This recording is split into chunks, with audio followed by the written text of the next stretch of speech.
This is the Thought Leaders Podcast. Welcome, ladies and gentlemen, to another episode of the Thought Leaders Podcast. And as your host, and as a host in general, you have those interviews that you dream of, that you say, who is someone who impacts your life and you're watching their content on a daily basis. And today, for me, is that dream episode. Wow. And that dream guest, Mr. Rich Antoniello, the co-founder, of Complex Media. Those of you who do not know that name, you definitely know their work. A little show called Hot Ones on YouTube. Tell me if I get this right. The show with hot wings, but even hotter questions. They have the Burger Show, which I know for myself, I am now a aficionado on the Maillard reaction, thanks to Alvin and all the guys over there, George Motz and everything on sneaker shopping they're doing. Pretty much, if you're on YouTube, you know them. Don't sleep on Full Size Run. That's right. I am sorry. If you are watching YouTube, you are watching Complex Media. He is making your life more entertaining and more fun every single day. How you doing, Rich? You know, first of all, I got nowhere to go. That interview, that opening is quite. It's all the pressure in the world. But no, we're here to have some fun. Let the people know who you are. It's all good. But thank you for the very kind words. You know what's nice about it? Forget about the personal accolades. It's nice to see someone appreciate how difficult it is to do what we've done so far and how much harder it's going to be to continue to grow it. Yeah, I can imagine. So speaking of what you've done so far, and the reason I have you on today is because myself and the listeners, we want to know if you can just really start from the beginning. How did Complex Media come about? How did you get to where you are today? Wow. Look, we're 18 and a half years in on this thing, right? So it's not going to be a quick story. Hey, plus, we got time. We got time. The beauty of podcasts. I'll do the big kind of momentous milestones, and you can kind of dive in and ask more specificity around it if you want to either understand the thought process, the challenge, or any additional details that within that. Is that cool? That sounds amazing. Okay, so the magazine originally launched in May of 2002. Okay. 2002. Okay. And, it was a half buyer's guide, half lifestyle culture guide. And what was interesting is at that time, really it was modeled after Japanese influence. So it was a two-sided magazine. But really what it was about, which is what I loved about it, was the confluence of all of these supposed fringe cultures. Hip hop, sneaker culture, art, design, all these things, by the way, that drive everything from a youth culture perspective today, we're actually on the outside and looking in. And what's interesting is over the course of our 18 and a half years of doing this, all of those things that were on the fringe have moved to the middle and actually start and define what is relevant to youth culture. And the things that were in the middle before have been pushed off to the sides. I'd like to think we weren't just ahead of the curve in predicting that, but we were helpful in defining and accelerating that as a brand. So started out as a magazine at the end of 2006, 3.5 years after we launched as an independent magazine run by a fashion brand, Echo. Yes, by Mark Echo, right? Yes. So we were funded as a separate LLC. Do you want to hear a funny story? Personal connection to Mark Echo. I went to Jewish private school out in New Jersey, and Mark Echo sponsored the wrestling team, which I was on. So we were decked out in Echo gear. We were terrible, but we looked good losing. That is so funny, by the way. Mark is hands down one of the nicest, smartest, most perceptive, intelligent, caring human beings I've ever met on the face of the planet. And I'm very lucky to call him my brother and a partner. So it's nice when I get a chance to actually talk about that a little bit. And and of course his wrestling team sponsorship, which was great. But that's just indicative of the way he is in general. Yeah. Wait. So you guys launched out of Brooklyn, or you're from Brooklyn, right? I'm from Brooklyn. Okay. We launched out of the city. We actually had this complete shithole on 38th Street between 9th and 10th. It was above a methadone clinic and a bike messenger thing. It was horrific, by the way. I mean, yeah, horrific. I could imagine. And but I will tell you, that is the way it should be done when you start something. The money should go into the product, not the office, not fancy lunches and water coolers and coffee machines. 100%, or as much as the dollars need to go to the people and the people producing the product and the product. It all needs to be, the dollars need to be on the screen, in the product, and the communities need to feel that. It's something, I know that sounds like a stupid little thing to say, but there's a lot of people that don't allocate prioritization of resources and stay true to those principles. They play optics games versus the reality. And that's it's one big reason why a lot of businesses fail, personally. Okay. Yeah. I think I definitely connect with that. You gotta, have your priorities straightened out at the beginning. Too many people are into the glitz and glamour and looking good and not trying to put in the hard work. That reminds me, speaking of pop culture, what's running around social media? It seems like once a month it comes up. I think it's Travis Scott, right? Those the clips where he's performing in front of 6 people or 10 people at a concert, and you look at him now and he just blows. Well, that really reminds me. You know what's amazing about that? There's so many things to say about Travis. I mean, obviously, multifaceted talent. I could argue the best live performer there is out there right now, hands down, which is the height of irony, considering he was out there in the beginning in front of 6 people. Talk about putting in the work and honing your craft. Yeah. He did it the hard way. That wasn't snap, an overnight success. Just tremendous talent, a big fan. We as a brand are a big fan of his, and vice versa.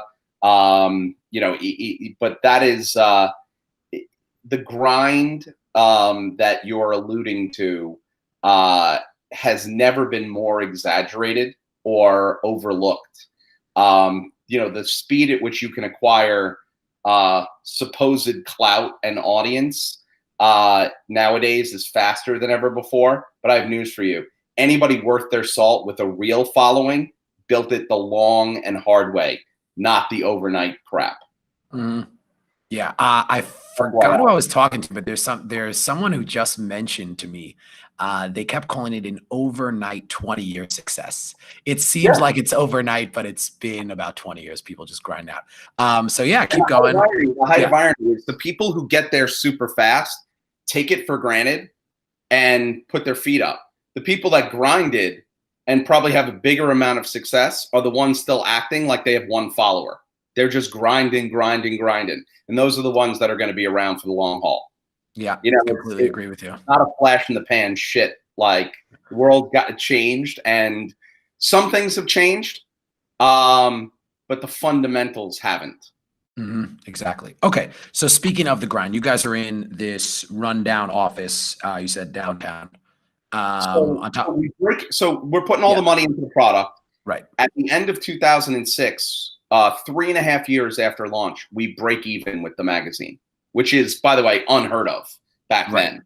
Magazines just take 7 to 10 years if they ever made it to profitability, break even or profitability. We did it in 3.5 years with no corporate leverage, right? We weren't Condé, we weren't Hearst, we weren't any of those. So I go to my partners and I said, by the way, just a quick question about that. Were you guys selling in newsstands, or you were also delivering to houses? Newsstands had crazy amount of subscriptions. We had a big advantage. We had all these amazing clothing items, all the Echo items, and all of these the coolest stores in New York, LA, Miami, Chicago, Vegas, go on and on and on. What was amazing about that is, for us, we were able to put hang tags on each of those clothing items for super cheap rather than do direct mail, which was super expensive, and able to garner a ton of subscriptions for very little dollars. taking advantage of what was out there. And I think it's just, there's so many little lessons that I learned along the way of not just, necessity being, the mother of all invention, but, there's no reason to spend the money just because you have it. Like if there's a smarter, better, more efficient way, you have to find a way to do that. And taking advantage of the best advertising in the world for free or for very little dollars, just to attach a hang tag to Echo clothing at that time, which was white hot, was amazing. But so the big thing though is, and this was the first big pivot or big milestone and shift in the magazine. The end of 06, I go to my partners, Seth Gersberg, Mark Echo, and the CFO of Echo, this guy named Dick Thrush. Yes, that's his real name. And he goes, I go, listen, good news, bad news, guys. Good news is we broke even. Bad news is we're not going to start paying you back. I have to take all the profits. It wasn't going to be that much, $1.5 million, $2 million. We got to take all the profits and go into digital. Now, you got to remember, in 06, the world, in the digital world, was very interesting. You had the portals like Yahoo and AOL. Yeah. Ironically, both owned by one of our owners right now, Verizon. Or you had a whole bunch of shitbag ad networks, right, that were really not about the people. And then you had a whole bunch of these origination of verticalized voices called blogs that were really starting to explode. So we were like, look, we're going to go hard into digital, not just relaunch complex.com into a major initiative. But unlike running a portal play or an ad network, we're going to do the best combination of both. We're going to run an exclusive ad network with brand that is literally the best in class of all the voices. So instead of chasing reach and scale, we're going to go to not the biggest sneaker sites in the world, but the most influential ones, the ones that are really covering the best stuff, the best hip hop sites in the world, people like Nah Right, people like Nice Kicks. And we're going to aggregate all of them, as many as possible, if not close out those categories, and have walk in the door to advertisers with the brand cachet of Complex as an umbrella, and all of these verticalized topics, sneakers, hip hop, shopping, art, design, all of them aggregated from a scale perspective in social that is easy for advertisers and agencies to buy in one stop. And you could only go through us to do it. Nobody had aggregated that verticalized audience from a cultural perspective and quality of conversation to that point. And we launched that, it took us 9 months to put it together, and we launched in September of 2007. And, the timing was perfect because really the proliferation of social media started in 2008. Right. And what does social media do? Shines a light on what? Verticalized voices. What did we already aggregate? The best verticalized voices in all of the most important topics to youth culture. So we had a lot of organic push and explosion of all of these people, voices, and brands that were all under our umbrella that had we've never seen an organic pop the way we did in that way.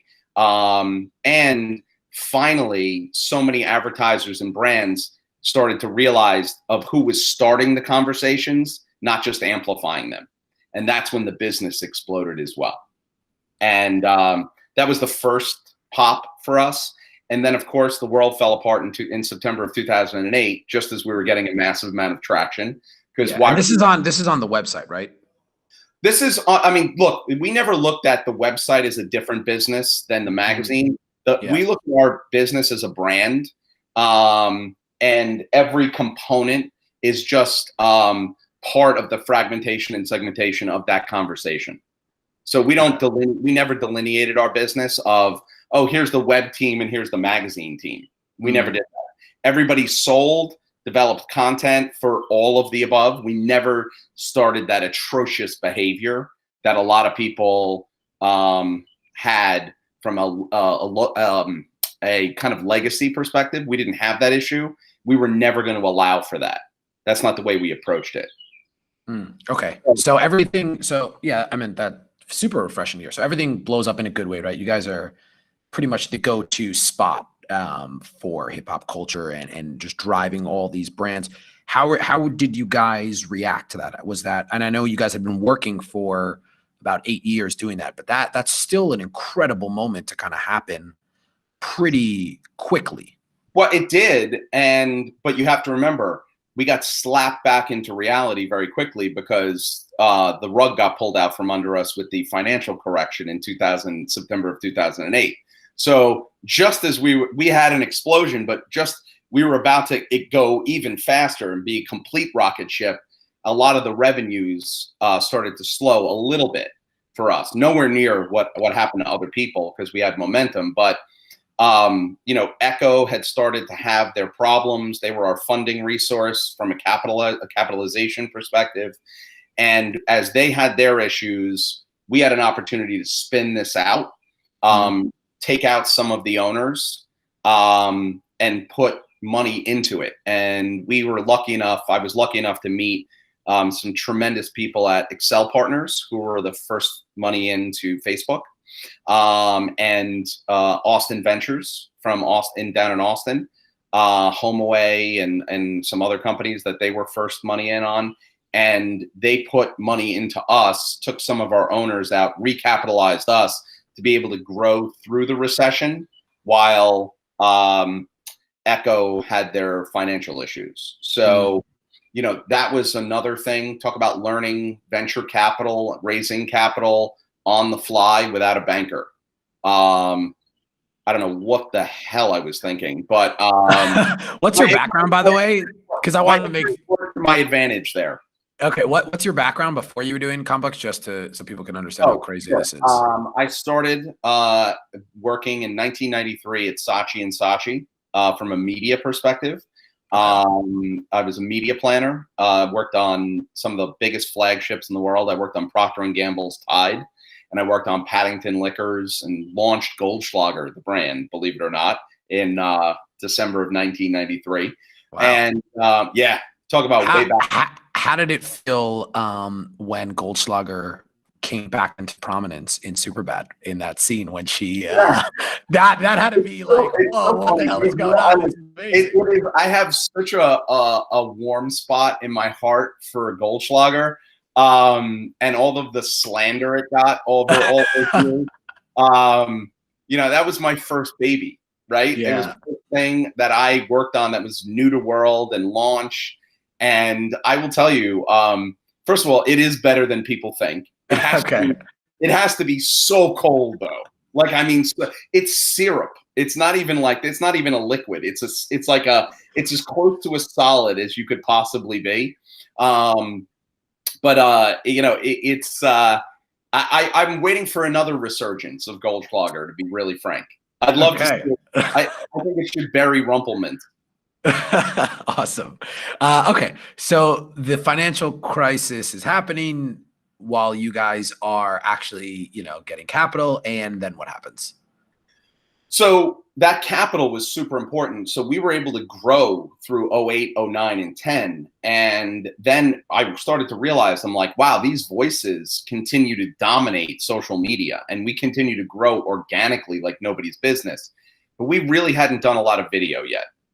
Okay. So by 2011, I was like, all right, it's time to go hardcore into video.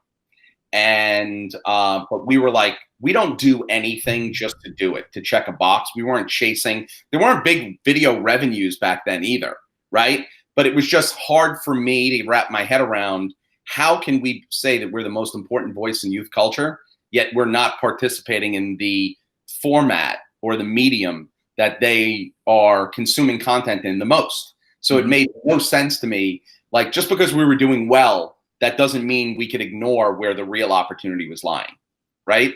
Yeah. So, because sometimes you can do so well that you actually get distracted from the real opportunity. And that was a big thing for us. And we were profitable and growing and just killing it. But there's only so long like a network-oriented business can be successful, like an ad network-oriented business. So we were transitioning hardcore to like more owned and operated brands and launches, and video at the kind of the tip of the spear. And we went hardcore into it, and we spent a lot of money initially and screwed it all up. We went right to try and do TV. Completely. We fucked it up really badly. We were like doing long form programming that cost a lot of money. We brought in a lot of TV people. We were doing TV budgets. And about 6 months into that, I was like, whoa, we don't know what the hell we're doing. And I don't mind learning from things, but not when it's this expensive. We got to retool. We took it all down. We retooled. And we looked at what the white space in the video arena was at that time. And really, nobody was doing cultural news. And so what we really did was reboot MTV News, because they had gotten away from it completely at that time.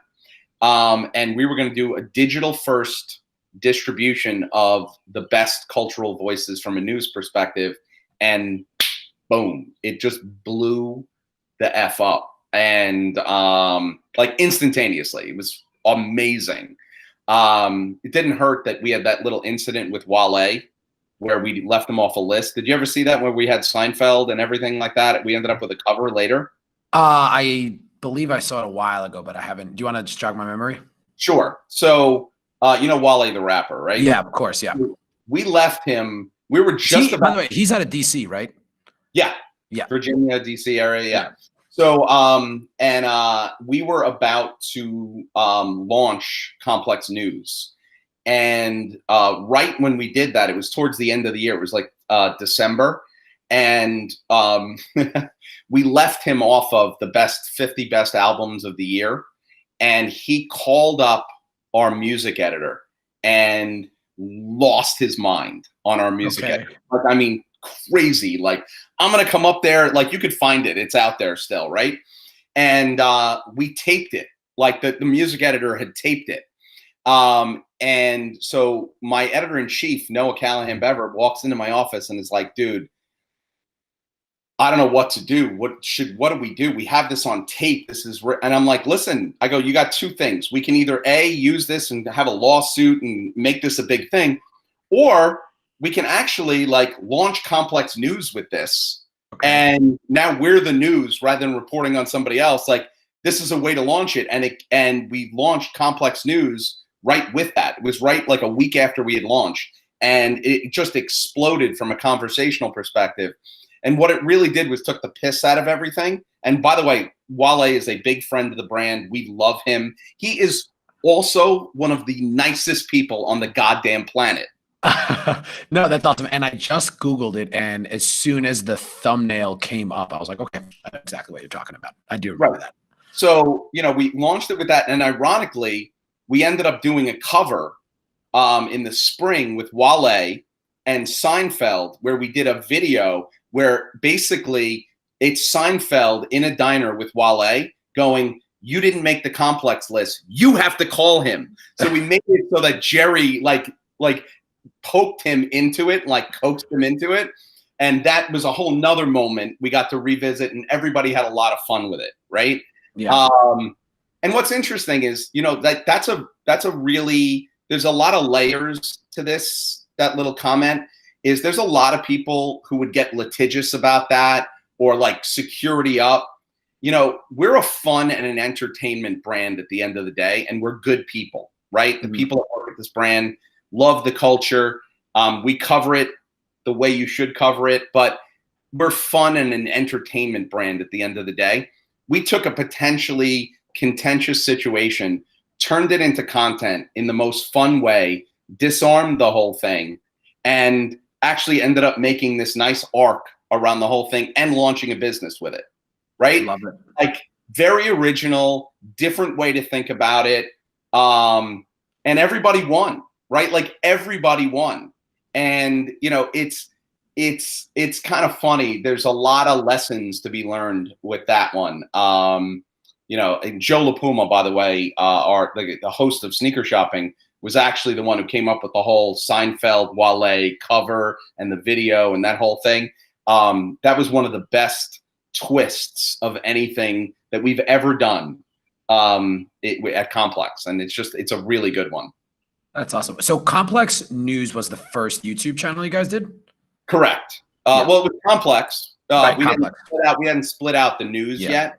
That was really driving Complex at the time. We did a few more longer form things. We had some documentaries and some music videos, but really Complex news.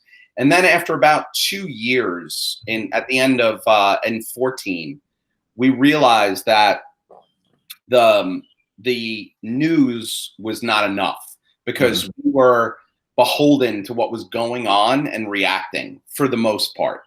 And we're narrative creators.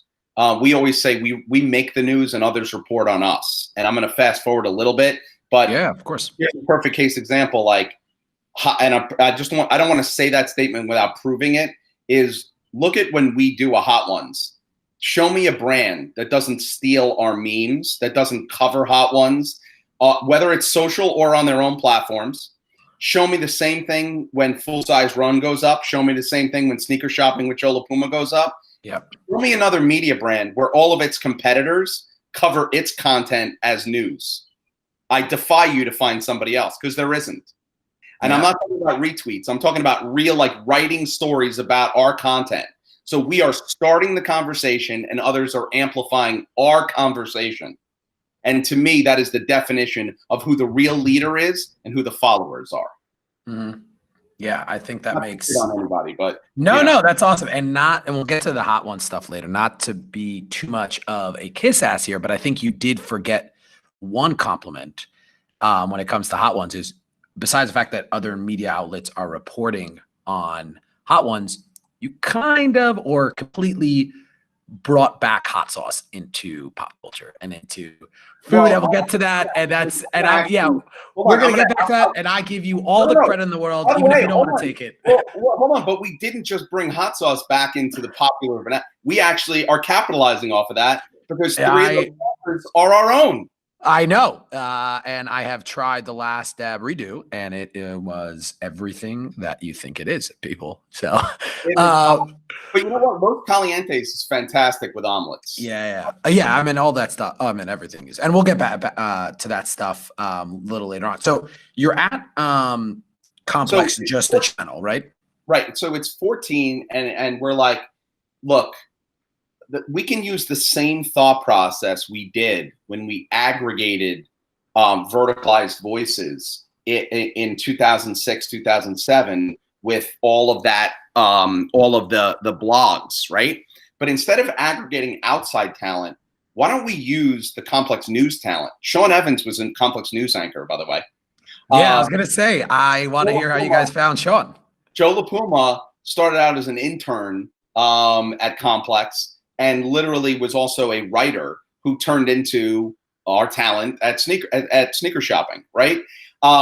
So I said, so the strategy was like, how do we take care of those verticalized voices? But instead of doing it as a network where we're now beholden and have partnership issues and are not aligned with the individual people externally, we could have aggregated. It would have been easier and faster, but we wanted to build internally. So we made choices to build our own talent inside out as a company and create our own IP that we own.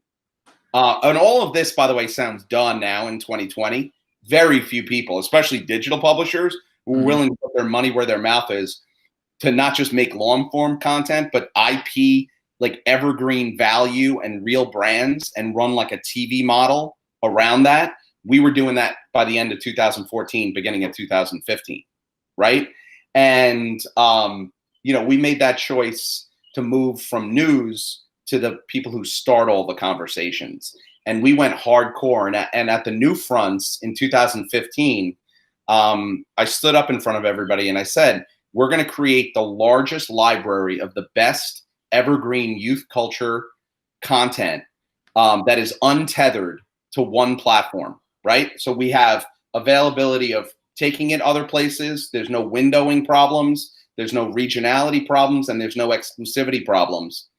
And, when we did that, I don't think a lot of people understood that not tethering ourselves to like a cable channel or a specific streaming platform and losing our IP or losing control of that IP.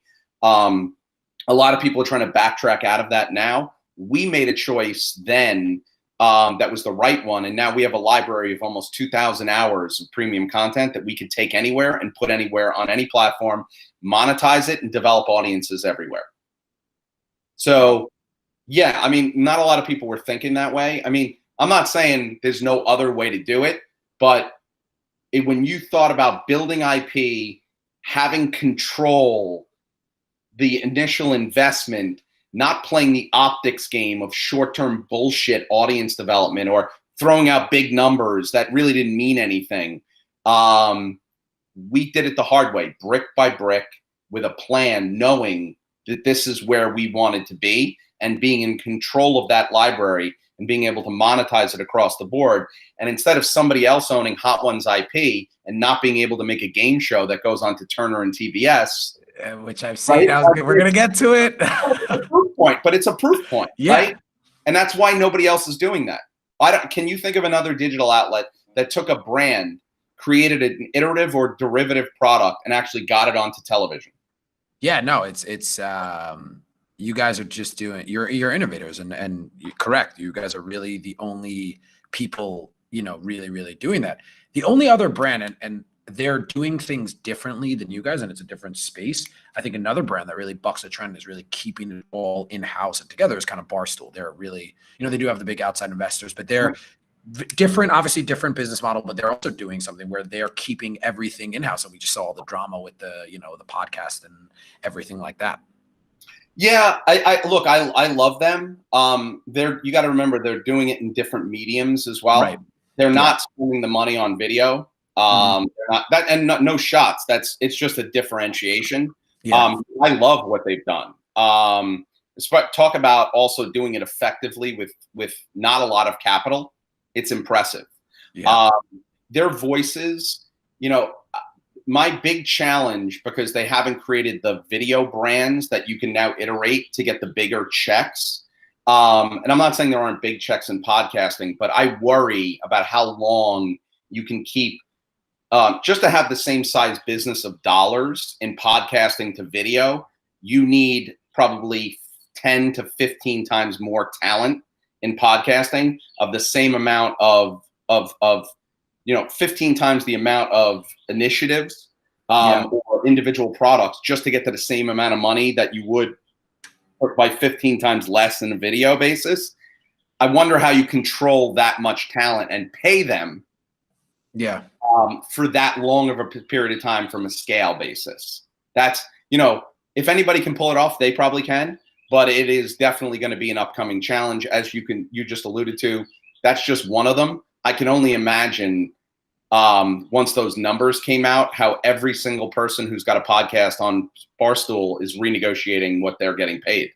Yeah, but I mean, hats off to them. They're doing just incredible stuff. It is great. They have embraced personality-oriented verticals, unlike almost anybody else out there.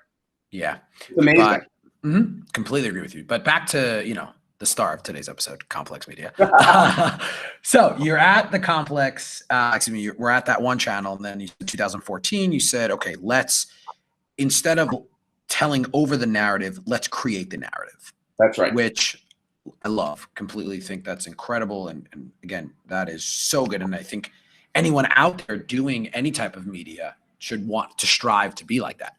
So talk me through those first. Yeah, you should. They should strive, but not everybody has something to say.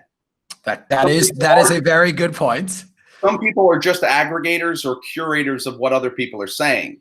Yeah. And I think, not to make a big delineation, but if you think about the future of successful media businesses, I just don't think there's going to be anything in the middle. You're either going to be a narrative creator or you're going to be an amplifier, and those are getting further and further apart. They also have different values, right? Mm-hmm. They might have the same scale, but what's interesting is the monetization is very different. Yes, that is very true. That's the way to think about it. When, and this is a lot harder, right? Yeah. The narrative creators is a lot harder than aggregating what somebody else is saying. Yes, that is true. But you guys done it very well by creating the narrative. So again, you have that for, you have Complex, one YouTube channel, then you spin it off, or I don't want to call it spin-offs, but you start creating this other content and this other narrative. How did that come about? And kind of walk me through those first other verticals or channels that you guys launched. Well, I mean, look, we always thought of, let me make a better delineation. When we started seeing Hot Ones get traction, right, and sneaker shopping get traction. What year did those all launch, by the way? About 2015. And Hot Ones and Hot Ones and Sneaker Shop, they launched kind of at the same time? Part of First We Feast, which is our food culture brand. Yeah. And Sneaker Shopping were both, 2015. We did Joe did an episode with Jim Jones, Sneaker Shopping, and the first episode of Hot Ones with Sean and Antoniello. And it was, I will tell you, it was awesome. I mean, that is go back and watch that. That's a good one, by the way. Yeah. By the way, the connections are just coming round and round. I went to school in Paramus, had a really, really good friend in Fairlawn, right down the block from Jim Jones's house. So it's just, it keeps. Oh, by the way, another person who Jim is funny as shit, smart as hell, by the way. Mm-hmm. And as real of a real guy as you're ever going to meet. Like, big fan. I mean, beyond. We ended up coming back from South by Southwest. I'm on the tarmac. I was lucky enough to get upgraded into first class. I'm sitting there, and there's 3 empty seats, right, all along the windows in first class. And we're like delayed, and we're delayed, and we're delayed. And literally, on finally comes the plane. Jim Jones, Jewels, and Cameron roll onto the plane together, right? Wow. You're taking me back to, I believe this is freshman year of high school, when We Fly High and just those songs those were like the first viral songs that I was listening to on repeat. Everyone knew them. You would walk down hallways of high school, just everyone singing it. The Giants adopted it. The Giants adopted it. Yeah. But I mean, and so Jim ponies up and sits next to me. He was my seatmate. And all we did was talk hip hop and life on the way home from Austin. And it was like, he's just as good of a guy as you're going to meet. Funny as shit. Yeah, I mean, awesome. Yeah, just amazing. The whole time he's yelling it, like, because I guess Cam doesn't like to fly, and he's yelling at him the whole time, like, calm the fuck down. And it was just so funny. It was great. That was one of my best flights I've ever taken. But so where was I? Oh, so we realized that basically these series that were creating the communities were the result. Those communities were the same communities that were the result of the blogs. So our point was, instead of launching more brands and .coms, these series are basically the new school version of websites, because they create the same end result. You're just getting there differently, right? Right. Yeah. The writers become the video people, like in front of the camera, and the editors are the editors, right? Like, and it's all the same shit. And we're like, okay, so we need to create a ton of IP. So we started going, what are all the things that people want to talk about? So we launched Everyday Struggle. There was no everyday hip hop talk show, right? Like we launched Full Size Run. We launched, I mean, I can go, sorry, it's just right now I can go on and on and on. No, yeah, you guys have a lot of stuff. It flew, but we launched very aggressively in the top of 2016. We announced the slate where we were going to go, hopefully by the end of 16, get up to 40 weekly and daily shows. We got up to 33 by the end of 2016. That's more original programming than most cable channels put up. Yeah, I would say that is a lot of stuff. If you don't want to bring it back too much to the two main ones, but Sneaker Shopping and Hot Ones. So how did that even come about? Because who thinks of, let's have celebrities and the icons of pop culture eating hot wings? Well, those are two different stories, right? Yeah. I mean, Sneaker Shopping with Joe LaPuma was a really easy one, in that Joe is just one of the most charismatic, real, dudes out there, knows more about sneakers and hip hop and the culture. You know, he's an amazing person. I'm super biased because like he's like my brother. So my little brother, but I'm a lot older than Joe, right? So but you know, that came about is that nobody was doing sneaker video very well at all. I mean, it was that it was fragmented, segmented, and low budge was the understatement. And who else but Complex had the gravitas to go get 50 and Leo Messi or Ronaldo to Megan Rapinoe to Diddy to, you know, everybody to come and do sneakers. Who better to talk the most verticalized, authentic, incredible sneakers on a verticalized basis, but take it horizontal with celebrity, right? Yeah. So it had to be Complex. Who else was going to do that? So that was very organic. The Hot Ones was very different. I'm going to give a lot of credit. You know, Sean is not just a fantastic front of camera guy, but he is a very talented person who understands communities and people, as well as the general manager of First We Feast, this guy named Chris Schoenberger, and also the executive producer. I'm going to fuck up her title, but I mean, Sarah Honda is like the quiet superstar as well. And they were like, we're going to totally disrupt the interview. That was the concept. It was, right. And it was like, how do we stop with the marketing training and the media training that all these people say? Like, you know, like think about an athlete at the end of a game. Well, we tried our best, you know, we did this, we're going to get them next time, or it's the same 75 things that everybody says. Yeah. And also, by the way, late night talk shows, same shit. Same thing. So the concept was, how do we disrupt that? And it's like, oh my God, we have to distract them and make them wildly uncomfortable and have a great interviewer. And so they were like, let's make these wings really hard and we'll put the really screwed up questions towards the end. And It's like making you sweat, the questions or the wings. But obviously, by the time you get to the sixth wing, I have news for you. You don't even know what the hell's going on. Have you done it? Have you done the, have you ate all 10? Okay, we did. I don't love presentations, if you couldn't tell. Like you're doing very well. more than an off the cuff type of guy. And we were going to do a town hall. And so instead of me standing up in front of 450 people and just taking them through slides and here's our numbers and whatever, I was like, listen, why don't we just open it up? I won't know what the questions are ahead of time. Sean, you'll give me the questions, but everybody can just submit questions and I'll do Hot Ones in front of everybody as the town hall. And well, yeah, wow is right, because it took me 3 days to recover. I mean, you don't understand. It's a horrific experience. I gotta ask, are people signing waivers before they do this, or it's just? We have good insurance. Let's just put it that way. Okay. What'd you say?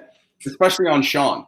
Yeah. Oh wow. I could imagine. Yeah. I feel like a lot of celebrities always ask him, "Hey, how are you so used to this?" And he's always saying, "No, I'm not really. You know, it just." But okay. So you guys launch, both those shows and a whole slew of others. Yeah. Right. You guys. And that's the key. But that's the key. Is all this content. These are not just moments in time and pop-offs. That's the biggest thing that people. The bit that they make a mistake. And I think this is really especially true for YouTube. And it's why creators do well on YouTube and brands usually do poorly on YouTube. What creators understand is they look at their community and then talk to them and they build those communities very organically.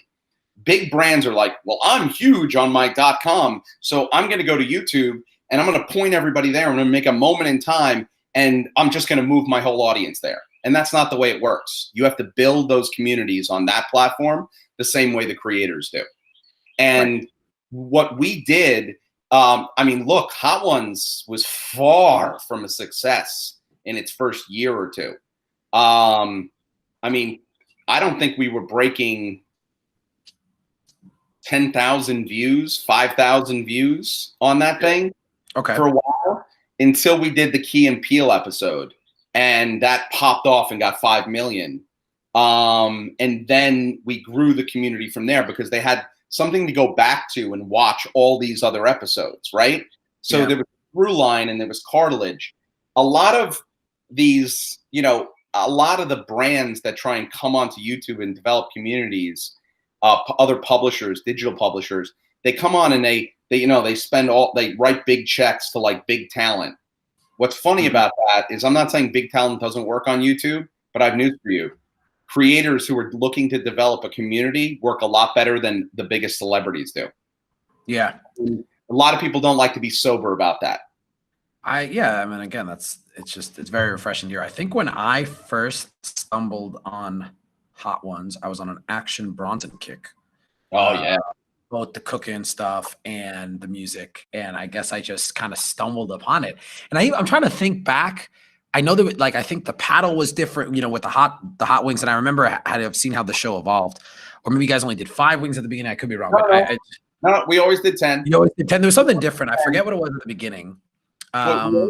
We only do 5. We used to do 5 when we had 2 people on at the same time. Right. Okay. Right? The Key and Peele episode was the first time we did 5, because basically the theory was we would have the 2 of them answering a question twice, so it's 10. So we just accelerated it. But now, by the way, everyone does 10. We don't do a brief. Okay. No, and it's crazy, and this is what we touched on before. Not only did you guys start the narrative when it comes to the coolest way to interview celebrities or anybody, which everyone is copying you, right? Everyone's doing some cool, whether you have like pretty much direct rip-offs on YouTube, but it's all like getting celebrities out of their comfort zone and talking to them. But Complex started a food revolution when it comes to hot sauce. It's crazy. I'm going to tell you just a little personal story here. I'm on Facebook and I'm, for those of you who don't know, I'm in Tel Aviv here in Israel. I'm on Facebook about 6 months ago, scrolling, and I see this feed. I see a post called Flame Homer's Hot Sauce. And I'm like, okay, what's this? I've been living in Israel for 10 years. We have Tabasco, which is great, but I'm missing some good fucking hot sauce, and especially I've been very into hot sauce because of Hot Ones. Call the guy, start chatting. He's also, an expat, moved over here. Can I stop you for 1 sec? Yeah. I want to hear the rest of the story. Just shameless plug. We actually have a subscription program. If you want to go and sign up, and we'll send you hot sauces every month. Yes, so, you guys do from the Hedonist, which is awesome, which we'll get to also. You guys freaking are selling everything and selling it well. Right. So I'm talking to him and I ask him, I say, hey man, I gotta ask, like, what's your story? He says, well, I'm working in a startup here in Tel Aviv because this is, startup nation, and seems like everyone's working at a startup out here. And he says, I quit my job because I literally was watching Hot Ones with Sean Evans. And he said, I'm missing hot sauce. I'm missing good hot sauce. And he's like, fuck it. I'm quitting my job and literally making a hot sauce company. And it went really well. And I think he's about to move back to the States. That's how he had brought back actually some last dab redo from the Hedonist when he was back in the States last time. But you guys, 3-4 years ago, you walk into any grocery store. Maybe you're going to get Cholula, you're going to get Sriracha, and you're going to get Tabasco. That's maybe I'm missing here there. And now you guys did what maybe Sam Adams did for craft beer, but you did it for hot sauce, which is incredible. So great job. How does that make you guys feel? Well, I look, first of all, I do think that started a little bit before Hot Ones. I think Hot Ones was a major component of that driver. It doesn't hurt that it helps. I think that was, to be fair though, I think that was organically starting already. I mean, it already existed. We've just blown up their business to the next level, right? Our partner. But I again, it's very interesting. You'll see a theme. We talk a lot as a company, but we also back it up. And when you really analyze it, this is yet another, and this is not a one-off. That didn't just happen. Whatever category we've played in, we've taken it from niche or smaller and elevated it. Maybe not always alone, but I'll tell you, I feel like we've always been at the forefront of driving and how to take a culture from a subculture to mass market, unlike anybody else. Mm-hmm. And that's a market mover. And that's different than covering topics or doing highlights or other things like that. I don't think, a lot of brands really understand what we could do for them if they let us help them with their products, their packaging, their messaging, their narratives, and their storytelling. We do it with some people and to great effect, but look at what we've been able to do consistently across every piece of IP that we have. Very, nuanced audiences, different types of products, different types of businesses. First We Feast is only 5% media as like a revenues. The rest are syndication, distribution, licensing, merchandise. TV show, right? And TV show. Well, that's Yeah. right. And production. And then you look at Complex, and we're still like 55% advertising, the Complex brand itself. And then you look at Soul Collector and what we've just launched with the kayak for sneakers and Complex Shop. And, we are not, I don't even classify us as a media business anymore. We're a brand in and of ourselves that happens to disproportionately have a very large media business as well. But we're in the brand business ourselves. So, brands out there, you have the ability to come to us and work as partners with us, not as media partners, but as brand partners. And I think that that's a very different offering than most people. A lot of people can talk the talk, but brands should challenge them and go, when have you done it? And by the way, here's our list of all the different things that we've done that all brands want to go do right now. Yeah. And I know that's really ballsy to say, but tell me where I'm wrong. So I completely agree with you, and I'm happy you brought up Soul Collector, which is, and I want you to let everyone know what that is. It's a brand new app that you guys just rolled out. But even just to the app is the brand is not new. Right. The app is brand new. That's what I meant. Sorry, and I'm not going to say here that you guys essentially created sneakerheads and sneaker culture, but you played a very large role in that. I mean, you guys have, this. Does StockX happen without you guys? Even these are just, I don't know. And you guys have, I think I was watching something recently, and they said it's going to be a $5 billion business. The the sneakerhead and shoe. Reselling. The reselling community is going to be a $5 billion business, and I think it's going to be a lot more actually. Yeah. And then, I'm sure you saw The Last Dance, and I'm thinking of that, like Michael Jordan, they had like that 5 minutes, which they should have definitely done more on Air Jordan, but they're like, oh, we thought he was going to sell, 100,000 the first year, $1.5 million in the first month or whatever. By the way, they could have spent that whole episode they did talking about Steve Kerr's dad about the instead. That might have been a little bit more on point, but that's a whole other story. So I would love to hear more about the new app and how, kind of the sneaker culture, because people are just starting. Well, everyone's starting to just kind of.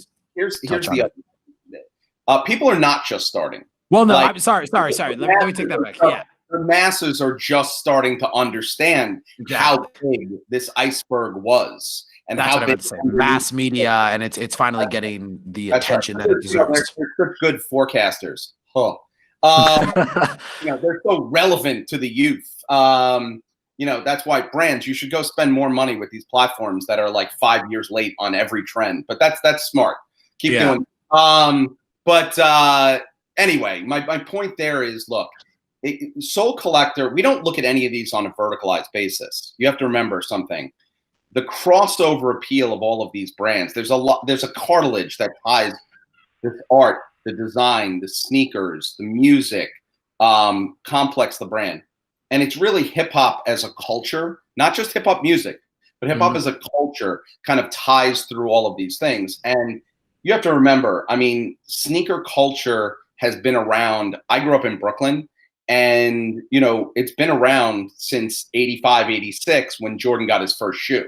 Not that it wasn't before, like people cared about shell toes and My Adidas and all of that before, but it really took hold with the Air Jordans, right? And And then it went from there, right? And, Air Force Ones became the staple of staples of staples.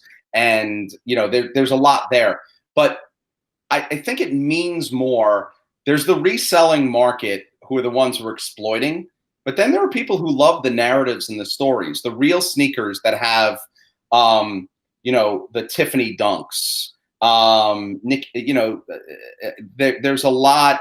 I still have, I'm a big dunk guy, right? So I have the Heinekens, I have the Tiffany's, I have the De Las, right?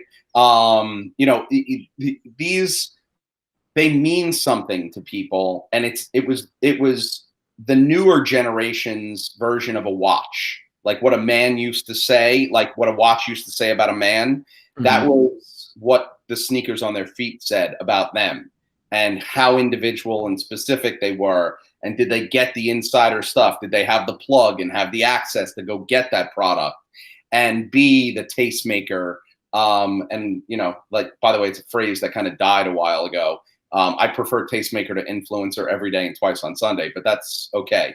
But my point there is people who are trying to come into sneaker culture and not talk about the stories, the designers and the creators, but just talk about the product, are the exploiters, right? Those are the voyeurs. That's why a show like, Full Size Run is so important. And that's why Joe does such a good job with sneaker shopping with Joe LaPuma. It isn't just Joe at Stadium Goods or Flight Club or, another sneaker shop with a celeb talking about nothing. They're talking about the sneakers. They're talking about things when these people were kids, when they couldn't afford those, what was their holy grail? And by the way, there's levels to the whole grail thing, right? But like, there's my point there is the nuance that which we bring to the table and the unparalleled legacy, heritage, and credibility we bring to the table is why that programming is so good. Not just because we have big celebrities and other things like that. That's where everybody misses the mark. This shit's not as light touch from a strategic perspective and a thought process basis as people think. If you saw the meetings that went on with, Sarah Honda, Chris, and Sean about obsessing over the hot sauces and how they choose them and which guests are right and what questions should go in, and Joe obsessing about not just who's hot to get on the show, but who's going to tell the right narrative within that show. I mean, it's like a writer's room from a sitcom or a drama on TV. And the how much they care about the product, how much the editors care about this. I mean, I don't know if you've ever watched Full Size Run, but it might be the best edited show you've ever seen in your life. It's a great show content-wise, but the editing makes it and it levels it up unlike any other. And that's the special sauce. It isn't just that we're covering stuff that other people don't or can't, but we're doing it in the most professional and differentiated way possible that has a ton of nuance that resonates with the end user, which is why you're able to build communities. Sorry. And I know that probably you didn't expect that level of... No, that was amazing. That's why we're here. That's only scratching the goddamn surface of the way we think about stuff. Yeah. And I guess, before we go, and this is something that I've been thinking about in leading up to this interview. I've been thinking about how it is that Complex is always staying. I wouldn't even say you guys are staying one step ahead of the game. You are creating the game. That's right. So, you are creating the game. And I guess it kind of just comes full circle and meeting you and talking to you and understanding exactly how it's done. If you want to create something, go out and do it and don't look for others, to copy, but just really be the forefront, blaze ahead. Look to others for inspiration, not imitation, right? I mean, then you're just a fucking follower. So, yeah. But the one thing I will say is, and here's, a good way to wrap it up and think about it. Anybody who thinks before, 15, 20 years ago, you could build a business or a brand and kind of like ride the wave out for a long time. You do not. You whatever you build and wherever you get, every day you got to reestablish your audience. Every minute you got to reestablish that connection with the consumer, or somebody will take it. The level of iteration that you need to do fundamentally to your products and your business and the mix and how you need to be thinking about it. Like, it is not for the weary, and it is not for the, you can't put it on autopilot and there's no rinse and repeat. There isn't.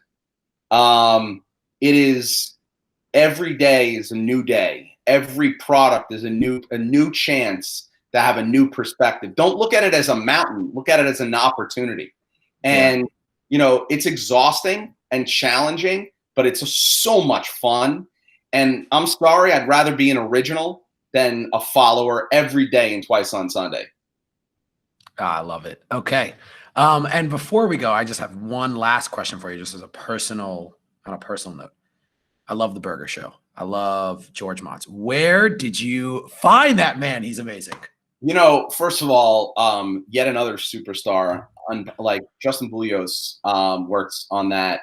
I mean, this to say this guy is talented, to say that he is obsessive about food culture and real talent and understands how to tap into storytelling. Look, if you were to think about any topic of food, the two things that have been done more than anything in the world are burgers and pizza, right? Hands down, not even close. And Justin figured out, and Chris and team and other, but figured out how to take the Burger Show and make it look like you've never seen anything like it before in your entire life. And, it is because we never go to the lowest common denominator. What most people we're going to do a burger show. Oh, let's go to Guy Fieri. No shots. I love Guy Fieri, but like all the lowest common denominator, easiest people. That's what most people would do.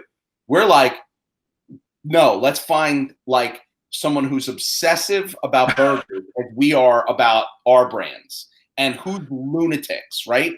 I mean, I don't know. I mean, Alvin, do you know Alvin? Yeah, of course. The big dude, right? Yeah. He is, first of all, not just fun as shit, but that guy had never been in front of a camera before us. And if you look at the first episode, and then you look at where that went to, and how he grew with us, and we grew with him. It's just, it's an unbelievable thing. To have the ability to take something that you would think has been done 1,000 times over and make it feel so fresh, new, and different. And again, I hate to say it, but that's what we're good at doing. We do it over and over and over and over again. Whereas everybody else, it's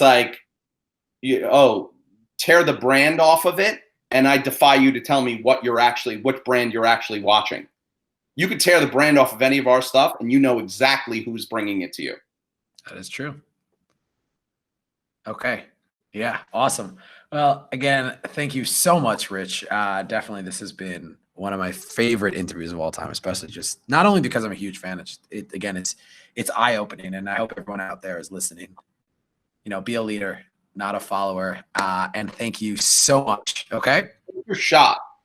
Take your shot. Not that I'll go with that last thing is okay. steal Michael's thing. It's that poster where he's I've taken, this many shots and I've failed this many times. Yeah. But it's here's how many times I've actually won. And by the way, not one time with all those failures did it ever make him not think that the next one was going in. It's a very Kobe thing also, right? Mm-hmm. Do you want to be that, or do you want to be along for the ride? Screw that. That's not fun. Exactly. Okay. Wow. Thank you so much. Everybody, I hope you enjoyed the show, and take care. The Thought Leaders Podcast.